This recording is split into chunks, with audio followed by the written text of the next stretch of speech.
বউ পাইয়া সুন্দরী স্ত্রী পেয়ে মায়ের কথা ভুলে যেও না।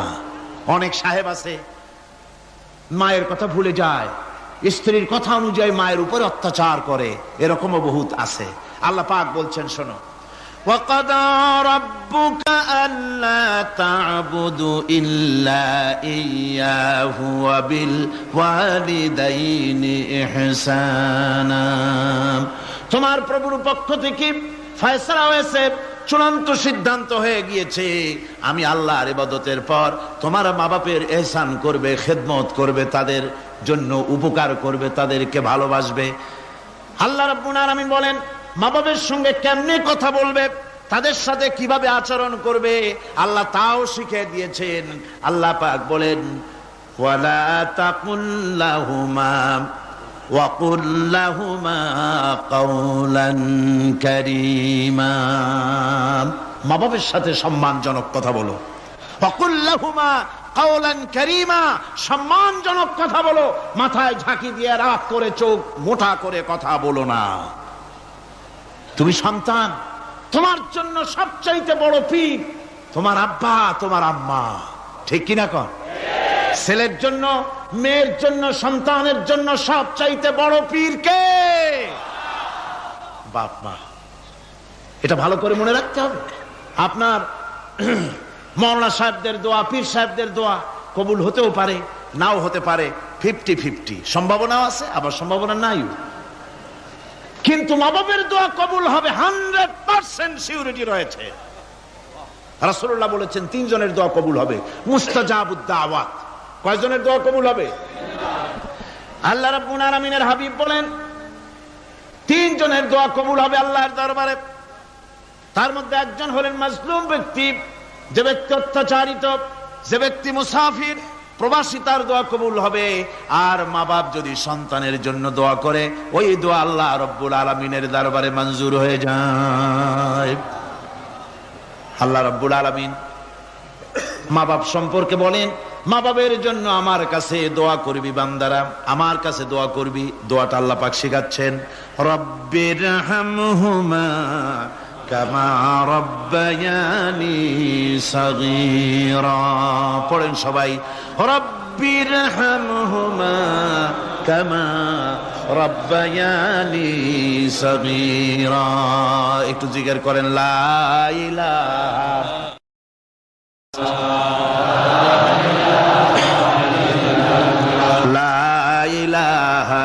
ইল্লাল্লাহ, লা ইলাহা ইল্লাল্লাহ, লা ইলাহা ইল্লাল্লাহ, লা ইলাহা ইল্লাল্লাহ মুহাম্মাদুর রাসূলুল্লাহ।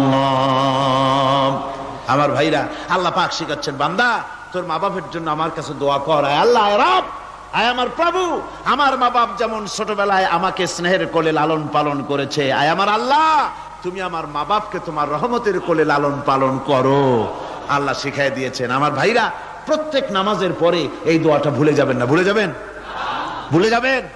আমার ভাইরা, আমার বোনেরা, সবাই প্রত্যেক নামাজের পরে পড়বেন, রব্বিরহামহুমা কামা রব্বায়ানি সাগীরা। এই দোয়া করতে কেউ ভুলে যাবেন না। আল্লাহ রাব্বুল আলামিন বলে, বান্দারে ওয়া ওয়াসাইনাল ইনসানা বিওয়ালিদাইহি ইহসানা হামালাতুহু উম্মুহু কুরহা ওয়া ওয়াদাতুহু কুরহা। আল্লাহ পাক বলেন, আমি পৃথিবীর সমস্ত মানব মণ্ডলীকে উপদেশ দিয়েছি, মা বাপকে সম্মান করো, শ্রদ্ধা করো, তাদের উপকার করো। তার কারণ হলো তোমার মা তোমাকে গর্ভে ধারণ করেছে অত্যন্ত কষ্টের সাথে। আল্লাহ বলতেছেন, মা তোমাকে গর্ভ ধারণ করেছে অত্যন্ত কষ্টের সাথে, এরপরে তোমাকে ডেলিভারি করেছেন অত্যন্ত কষ্টের সাথে, তোমাকে ডেলিভারি করেছেন। গভীর রাত্রে মানুষ সব ঘুমায় যায়, গর্ভবতী মা ঘুমাতে পারে না, সন্তান পেটের ভিতরে হাঁটু দিয়া গুতা মেরেছে, পা দিয়া লাথি মেরেছে। মা চরম শীতের রাত্রে, প্রচন্ড শীতের রাতে গায়ের লেপটা সরায় দিয়া মা একবার দাঁড়ায়, আর একবার বসে, একবার দেওয়ালের সাথে হেলান দিয়া দাঁড়ায়। কষ্ট করে রাতটারে কাটায় দেয়। আবার সারাদিন সংসারের জন্য কাজ করেছেন, রান্না বান্না করেছেন মা, সকলকে খাওয়াইয়া মা শেষের দিকে খেতে গেছেন। যখন নিজে খেতে গেলেন, খাবারের ক্ষুধাত নিয়ে পেট ক্ষুধা নিয়ে খেতে বসেছেন, পেটের ভিতরে সন্তান লাথি মেরেছে, পেটের মধ্যে ঘুষা মেরেছে, হাঁটু দিয়া গুতা মেরেছে, ভরা পেটে পেটের ভিতরে সন্তান গুতা মারলো হাঁটু দিয়া মাথা দিয়া। মা ক্ষুধা রয়েছে পেটে, খেতে পারলেন না, বেদনা শুরু হয়েছে। খাবারের থালাটা ঠেলে দিয়ে মা দাঁড়ালেন, বসলেন, চোখের পানি ফেললেন।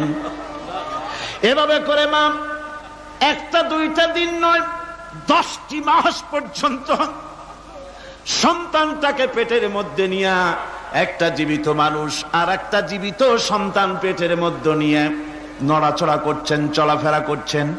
কিতাবের মধ্যে এসেছে রাতের বেলায় মা যে ঘুমাতে পারেন না সন্তানের নড়াচড়ার কারণে, রাতভর ইবাদত করলে যত সওয়াব পাওয়া যেত আল্লাহ ওই সওয়াব মায়ের আমলনামায় লিখে দেন। সন্তান পেটে থাকার কারণে খেতে পারে না, পেট ভরে ক্ষুধায় কষ্ট পায় মা। এই জন্যে 10 মাস ধরে রোজা রাখলে যে সওয়াব হতো আল্লাহ রাব্বুল আলামিন মায়ের আমলনামায় রোজার সওয়াব লিখে দেন। 10 মাস পুরে গেল, সন্তান ডেলিভারির সময়ে চলে এলো।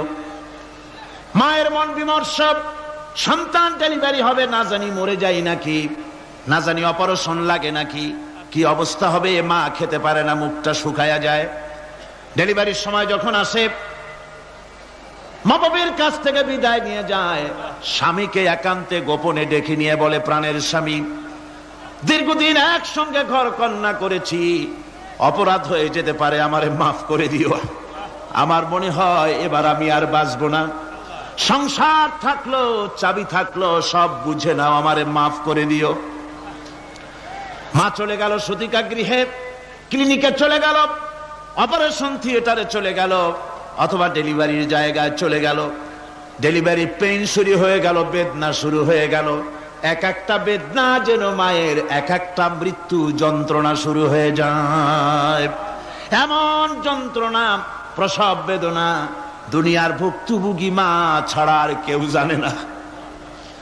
এই চরম বেদনার ভেতর দিয়ে, চরম কষ্টের ভিতরে মা যখন একটা বাচ্চা প্রসব করলো, জিহাদের ময়দানের মতো মা রক্তাক্ত হয়ে গেলেন, সন্তান দুনিয়ায় এলো।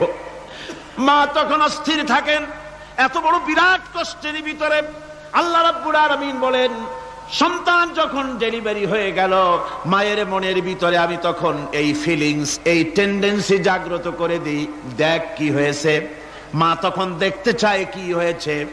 মায়ের সামনে যখন এত কষ্টের, হৃদয় রিংগ্রণ, কলিজার 32টি নাড়ি ছেঁড়া যন্ত্রণার সন্তান যখন মায়ের চোখের সামনে আসে, আল্লাহ পাক বলেন, মা যখন তার ছেলের মুখের দিকে তাকায়, মেয়ের মুখের দিকে তাকায়, আল্লাহ বলেন 10 মাসের পেটে ধরা কষ্ট আর ডেলিভারির সব কষ্ট মায়ের মন থেকে মুছে ফেলে দেই। আল্লাহ রাব্বুল আলামিন বলেন, খবরদার দুনিয়ার মানুষ, এমন মায়ের সাথে নাফরমানি করবি না, এ মায়ের সাথে নাফরমানি করবি না, মাকে সম্মান করবি, মার কাছে দোয়া চাবি। দুনিয়ায় যদি সম্মান চাও, রিজেক্ট চাও, মায়ের পায়ে ধরে কাঁদো। মায়ের জাতি অনেক সম্মান তার। রাসূল করিম সাল্লাল্লাহু আলাইহি সাল্লামকে প্রশ্ন করা হয়েছে, হুজুর খেদমত করব কার? হুজুর কয় মায়ের। তারপরে কার? হুজুর কয় মায়ের। তারপরে কার? হুজুর বলেন মায়ের। তারপরে কার? তোমার পিতার। 3 গুণ, তোর মায়ের মর্যাদা 3 গুণ বেশি, তোর বাপের চাইতে মর্যাদা বেশি। সুবহানাল্লাহ পড়েন। আর আজকে ইসলামের শত্রুরা তারা বলে যে ইসলাম নারীর অধিকার আদায় করে নাই। নারীর অধিকার ইসলাম দেয় নাই তো কে দিয়েছে? আমার বন্ধুগণ, বিশ্ব নবী জনাব মুহাম্মদ রাসূলুল্লাহ সাল্লাল্লাহু আলাইহি ওয়াসাল্লাম মসজিদে নববীর ভিতরে বসে আছেন। এক বৃদ্ধা মহিলা মসজিদের মধ্যে প্রবেশ করলেন। হুজুর বৃদ্ধাকে দেখে দাঁড়ায় গেলেন, বিশ্ব নবী বুড়ি মেয়ে লোককে দেখে দাঁড়ায় গেলেন। আল্লাহর নবী বুড়িকে দেখে দাঁড়ালেন। বুড়ি যখন কাছে এলেন, আল্লাহর নবী নিজের গায়ের চাদর বুড়ির জন্য বিছায়া দিলেন। বুড়ি বসলেন। এরপরে কথাবার্তা সারার পর বুড়ি যখন বিদায় হবেন, হুজুর আবার দাঁড়ালেন। বুড়ি মহিলা চলে গেলেন। সাহাবায়ে কেরাম বলেন, ইয়া রাসূলুল্লাহ, কিছুই বুঝলাম না, একজন বৃদ্ধা মহিলার জন্য বিশ্ব নবী দাঁড়ান আর গায়ের চাদর বিছান, আমরা বড় আশ্চর্য হয়ে গেলাম। নবীজি বলেন, ও আমার সাহাবীরা, তোমরা জানো না, এই মহিলাকে চিনতে পারো নাই, আমি আমার মায়ের দুধ আমার জীবনে কিসমতে তেমন হয় নাই, আমি আমার মায়ের দুধ তেমন কিসমতে পাই নাই। যার বুকে দুধ খেয়ে, যার কোলে কাখে চড়ে আমি বড় হয়েছি, আমার সেই দুধ মা, ইনি হযরতে হালিমাতুস সাদিয়া, আমার সেই দুধ মা। রাসূলুল্লাহ নিজে সম্মান দিয়েছেন মায়ের। খবরদার, মাকে অসম্মান করবেন না, মাকে সম্মান করবেন, মাকে শ্রদ্ধা করবেন। আমার বন্ধুগণ, আলেম ওলামা পীর বুজুর্গদের জন্য হাদিয়া তো দেন, আপনারা কোনো নিষেধ নাই, দেন। হাদিয়া দেওয়াও সুন্নত, নেওয়াও সুন্নত, দিবেন, আমি কোনো নিষেধ করি না। কিন্তু আমি বলতে চাই, পীর বুজুর্গদের কাছে, আলেম ওলামাদের কাছে হাদিয়া দিয়া আল্লাহরে যত না খুশি করতে পারবেন, এই ডালিম বেদানার মৌসুমে বেদানা একটা ভেঙে নিজ হাতে যদি মায়ের মুখে তুলে দেন, আল্লাহর আরশ খুশি হয়ে যাবে, আল্লাহর আরশে আজিম খুশি হয়ে যাবে, আল্লাহ পাক খুশি হয়ে যাবেন। মায়ের খাওয়াও, বাপকে খাওয়াও, তোমার সবচেয়ে বড় পীর তিনি। সুবহানাল্লাহ, পড়ো সুবহানাল্লাহ। মা বাপ যদি একটু দোয়া করে দেয়, তোমার জিন্দেগির কাম শেষ। একটু বদদোয়া করলে জাহান্নামে যাবা। কোন পীর সাহেব বদদোয়া করলে জাহান্নামে যাবে এমন কথা নয়, কোন মাওলানা বদদোয়া করলে দোজখে যাবে এমন কথা নয়। রাসূল বলেছেন, হুমা জান্নাতুকা ওয়া নারুকা, মা বাপ তোমার বেহেশত, মা বাপ তোমার জাহান্নাম। মা বাপ যদি অসন্তুষ্ট হয়, দোজখে যাবি, আর মা বাপ যদি খুশি, আল্লাহর জান্নাতে চলে যাবি।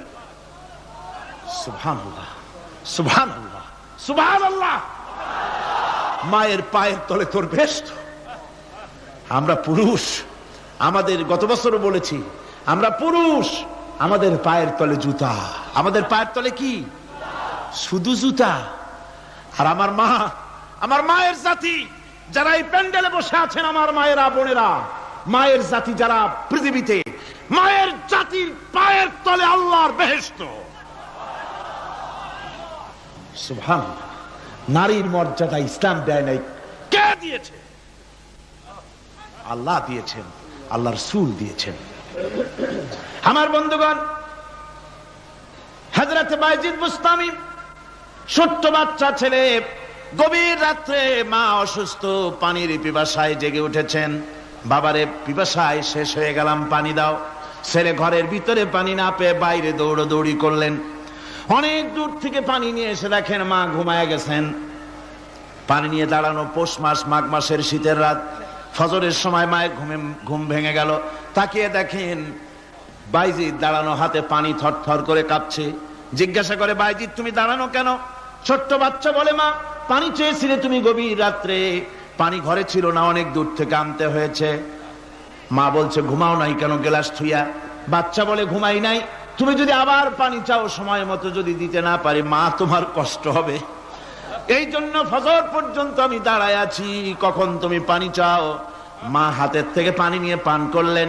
বাইজিদকে বিছানার উপরে আরাম করে কম্বল দিয়ে ঘুম পড়াইয়া দিলেন। হযরতে বাইজিদের মা উযু করে ফজরের নামাজ পড়ে সিজদায় চলে গেলেন। চিৎকার মেরে কেঁদে বলেন, আমার রব, আমার আল্লাহ, আমি আমার বাইজিদের মা, আমি মা হয়ে বাইজিদের জন্য দোয়া করি। বাইজিদ আমার জন্য আজকে যা করেছে, আমি মা, আমার কলিজা ঠান্ডা হয়ে গেছে। হায় আল্লাহ, আমি বাইজিদের জন্য দোয়া করি, তুমি তাকে সুলতানুল আরিফিন বানাইয়া দিও। মঞ্জুর হয়ে গেল আল্লাহ পাকের কাছে দোয়া। আমার ভাইরা, আল্লাহ পাক বলছেন, খবরদার, আমার ইবাদতের পরে মা বাপ, আল্লাহর ইবাদতের পরে কারা? মা বাপ। মা বাপকে সম্মান করো, শ্রদ্ধা করো, মোহাব্বত করো, কিসমত খুলে যাবে, কিসমত খুলে যাবে। মা বাপকে সম্মান করো। হযরত আবু হুরায়রা রাদিয়াল্লাহু তাআলা আনহু রাসূলের সামনে এসে কাঁদতেছেন। হুজুর বলছেন, আবু হুরায়রা কাঁদো কেন? কাঁদো কেন? রাতের বেলা কাঁদো কেন? হযরত আবু হুরায়রা বলছেন, হুজুর আমাকে মা মেরেছেন। হুজুর বলছেন, মা মারলো কেন? কোন অপরাধ করেছো? কোন গোস্তাখি করেছো? আবু হুরায়রা বলছেন, না হুজুর, কোন গোস্তাখি করি নাই। তবে মারলো কেন? হযরত আবু হুরায়রা বলছেন, হুজুর আমি আপনার দরবার থেকে ফিরতে রাত হয়ে গিয়েছিল। মা জিজ্ঞেস করলেন, আবু হুরায়রা এত রাত্রে কোথায় ছিলি? বললাম, আমি ছিলাম যে কদম চুমতে পারলে দুনিয়া ধন্য হয়, সেই দরবারে নববীর কদম মোবারক থেকে আসতে আমার দেরি হয়েছে। আমার মা মুশরিকা, আপনার নাম শুনে তার গায়ে আগুন জ্বলে উঠলো, আমাকে ধরে মারা আরম্ভ করলো। বলল, হয় আমার বাড়ি ছাড়বি আর না হয় মুহাম্মদ সাল্লাল্লাহু আলাইহি ওয়াসাল্লামের দরবার ছাড়বি। আমি বললাম, আমার মা, তুমি বুড়ি মানুষ, তোমার গায়ে যত শক্তি আছে সমস্ত শক্তি দিয়ে আমারে পিটাও, আমারে মারো। মারতে মারতে আমাকে বাড়ি থেকে তুমি বের করে দাও। তোমার বাড়ি শুদ্ধ, তাম দুনিয়া ছেড়ে দিতে পারি, আল্লাহর নবীর কদম মোবারক ছেড়ে দিতে পারি না। হুজুর, আমার মা আমাকে গলা ধাক্কা দিয়ে বের করে দিয়েছেন। হুজুর বলছেন, আবু হুরায়রা, তোমার মা তোমাকে মেরেছে, তুমি আমার কাছে নালিশ করছো? আমার তো এখানে ইন্টারফেয়ার করার কিছুই নেই। সুবহানাল্লাহ, সুবহানাল্লাহ। মা তোমাকে মেরেছে, এখানে আমার করার কিচ্ছু নাই। বিশ্ব নবী বলছেন, এত বড় পাওয়ারফুল নবী, লেজিসলেটিভ পাওয়ার, সারে আল্লাহ তাকে বানিয়েছেন শরীয়ত প্রণেতা। কোরআন শরীফ, কোরআন শরীফে শুধু হালাল ও হারামের,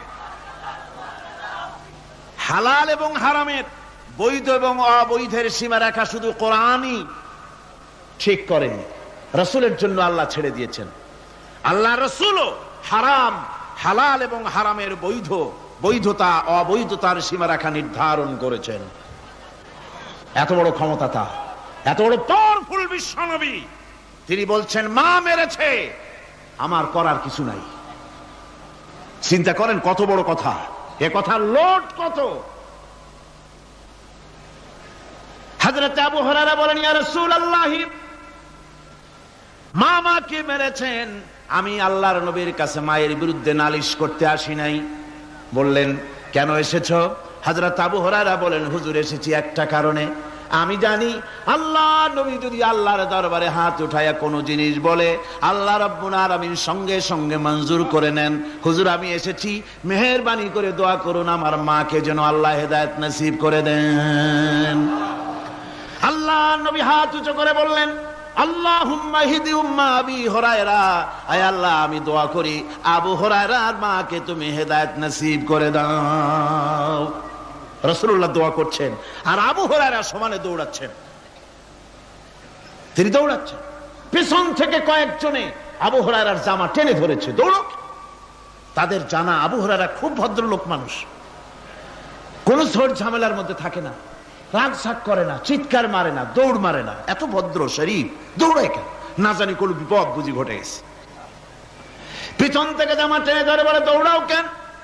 হযরত আবু হুরায়রা জামা সাহাবীর হাত থেকে ছিনায় নিয়ে বলেন, জামা ছেড়ে দাও, আমাকে দৌড়াতে দাও।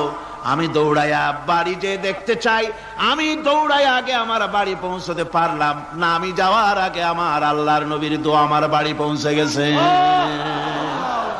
আমি এইটা দেখতে চাই। হযরত আবু হুরায়রা বাড়িতে গিয়ে দরজা নক করলেন, ভেতর থেকে আওয়াজ এলো, কে? হযরত আবু হুরায়রা বলেন, মা আমি তোমার আবু হুরায়রা ফিরে এসেছি। মা বলছেন, বাবা অপেক্ষা করো, দরজা খুলতেছি। হযরত আবু হুরায়রা বলেন, মায়ের গলার আওয়াজের ভিতরে শিরকিয়াতের কর্কশতা পেলাম না, মায়ের গলার আওয়াজের ভিতরে তাওহীদের গন্ধ পেলাম। আমার মনে হলো নবীজির নিক্ষিপ্ত তীর তার নিশানায় পৌঁছে গেছে। কিছুক্ষণ পর মা আমার বেরিয়ে এলেন, মাথা থেকে চুলের থেকে বুড়ি মানুষ, সাদা চুলের ভিতর থেকে পানি পড়তেছে। মা বলল, বাবারে তোমারে মারার পর আমি বড় অনুতপ্ত হয়েছি, অনুশোচনা করেছি, আমি গোসল করেছি, মনে মনে ভাবলাম আমার ছেলে তো কোনো খারাপ জায়গায় যায় নাই, কেন তারে মারলাম, আমি বড় লজ্জায় পড়েছি তোমারে মেরে। ও আমার আবু হুরায়রা, আমি গোসল করেছি, পবিত্র হয়ে গেছি, জলদি করে আমাকে নিয়ে চলো বিশ্ব নবী জনাবে মুহাম্মদুর রাসূলুল্লাহর দরবারে। হযরত আবু হুরায়রার মা ঘোষণা করলেন, আশহাদু আল্লা ইলাহা ইল্লাল্লাহু ওয়াহদাহু লা শারীকা লাহু ওয়া আশহাদু আন্না মুহাম্মাদান আবদুহু ওয়া রাসূলুহু। আমার ভাইরা, মা বাপ সবচেয়ে সম্মানের জিনিস। আল্লাহর ইবাদতের পরই মা বাপের খেদমত করতে হবে। আল্লাহ পাক বলছেন, বান্দারে দেখ, মায়ের পেট থেকে আনলাম, মায়ের বুকের মধ্যে মহব্বত পয়দা করলাম, এত মহব্বত দিলাম তোর উপরে, যে কোনো বিদেশে যান, যেখানে যান, বাড়িতে ফিরলে পরে সকলে ছেলে মেয়ে ভাই বোন সবাই দেখবে সুটকেসে আমার জন্য আনছে কি, সবাই চিন্তা করবে আমার জন্য কি এনেছে। একমাত্র মা সন্তানের মুখের দিকে তাকাবে কখন খাইছে সে।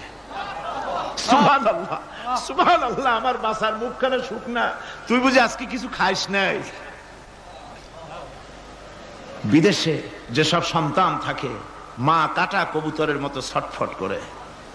আমার ছোটবেলার কথা আমি দেখেছি সরসিলা মাদ্রাসা পড়তাম, আব্বা টাকা দিতেন মাদ্রাসায় যাওয়ার সময়, আবার মা আবার মুরগির ডিম বিক্রি করা, বিভিন্ন জিনিস বিক্রি করা বা বাজার করা পয়সা, উদ্বৃত্ত কিছু পয়সা আব্বার অজান্তে আমার হাতের মুঠার মধ্যে দিয়ে দিতেন। যখন মাদ্রাসার দিকে রওনা হয়েছি, পর্দার আড়াল থেকে দরজা থেকে দেখতাম, যতক্ষণ তাকায় দেখতেছি চোখ থেকে পানি দরদর করে পড়তেছে। সুবহানাল্লাহ, মা কি জিনিস! আল্লাহ আল্লাহ আল্লাহ। বিদেশে যদি কারো সন্তান মারা যায়, সবার জানার আগে কবি বলতেছেন, বিদেশে বিরাজ্যে যার পুত্র মারা যায়, পশু পক্ষী না জানিতে আগে জানে মায়।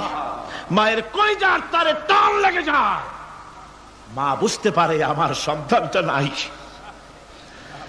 আহারে মা! আমার বন্ধুগণ, মা যার বেঁচে আছে বেয়াদবি করেছেন, পাও ধরে মাপ নিয়ে নেবেন, পাও ধরে মাপ নিয়ে নেবেন। মা তো পাও ধরে দেখবেন মাফ করে দিবে। সুবহানাল্লাহ, সুবহানাল্লাহ, কত দরদ তার বুকের মধ্যে।